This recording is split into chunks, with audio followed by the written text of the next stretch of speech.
नमस्कार. कुकिंग मराठी तडका या यूट्यूब चॅनलमध्ये आपले सर्वांचे परत एकदा खूप खूप स्वागत आहे. आज आपण कुरकुरीत भेंडी करणार आहेत तोंडी लावण्यासाठी. तर त्यासाठी मी पाव किलो भेंडी स्वच्छ धुवून पुसून नंतर अशी मधून कट करून घेतली आहे, एकदम अशी बारीक स्लाईसमध्ये. नेहमी आपण भाज्या करतो आणि बऱ्याचशा जणांना मुलांना आवडत नाही, भेंडी खात नाहीत ते. मग त्याच्यामुळे थोडंसं असं स्नॅक्सच्या स्वरूपामध्ये जर केलं ते भेंडी पण मुलांना एकदम असं आवडीनं खातील. तर त्यासाठी आपण एक अशी भेंडी करणार आहे. ते हे मी पाव किलो भेंडी घेतलेली मस्त अशी कट करून घेतलेली आहे. त्याच्यानंतर आपण तांदळाचं पीठ घेणार आहे 2 चमचे.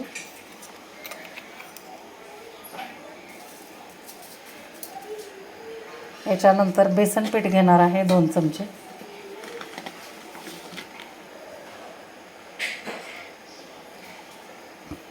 तांदळाच्या पिठामुळे छान असे कुरकुरीतपणा येतो, त्याच्यामुळे तांदळाचं पीठ घ्याच तुम्ही.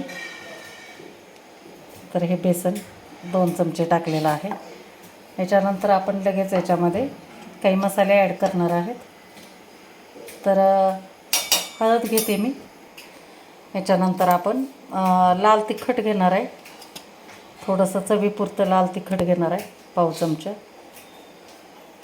नंतर हळद घेणार आहे थोडीशी. त्याच्यानंतर धने पावडर घेणार आहे अर्धा चमचा आणि गरम मसाला घेणार आहे अर्धा चमचा.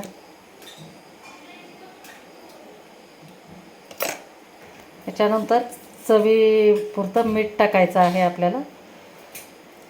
तर मीठ घेतलं अर्धा चमचा आहे. आणि याच्यानंतर कोथिंबीर टाकायची भरपूर अशी. तर आता हे पूर्ण सगळं साहित्य आपण हाताने आपण हे असं करून घेणार आहे. पूर्ण कोट करून घ्यायचं ह्या भेंडीला. पूर्ण आपले हे ह्याचं आपलं तांदळाचं पीठ आणि ह्याची पावडर छान असे मिक्स झाली पाहिजे. बेसन पीठ मिक्स करून घेते छान. याच्यानंतर उगीच थोडासा पाण्याचा आपल्याला याला शिंतोडा द्यायचा आहे आणि ओलसर करून घ्यायचं आहे आपल्याला, म्हणजे छान ह्याला चिटकलं जाईल पूर्ण पीठ.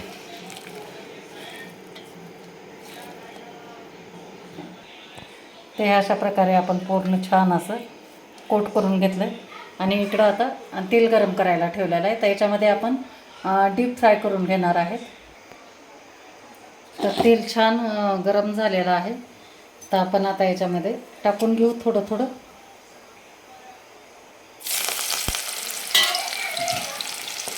आणि एकदम आपल्याला कुरकुरीत असं तळून घ्यायचं आहे.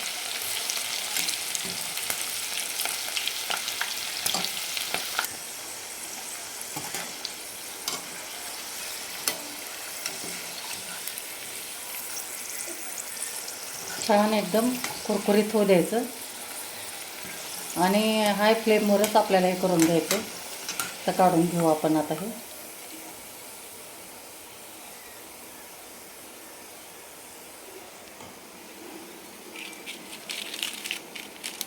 बघा एकदम टाकते वेळेस पण आवाज येतो. अतिशय कुरकुरीत आणि अतिशय छान लागतं हे. तर आपण हे दुसरे पण आता टाकून घेणार आहे.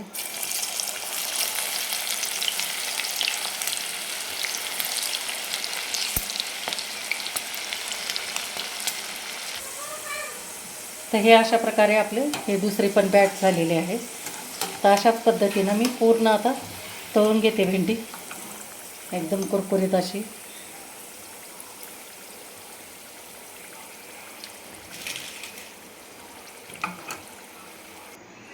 तर हे अशा प्रकारे आपली मस्त कुरकुरीत अशी भेंडी एकदम छान फ्राय झालेली आहे.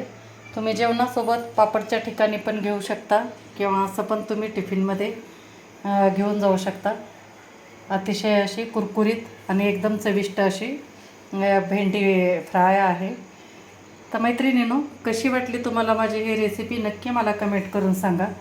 आणि व्हिडिओ जर आवडला असेल तर लाईक करा, शेअर करा आणि चॅनलला नवीन असाल तर सबस्क्राईब करा. थँक्यू.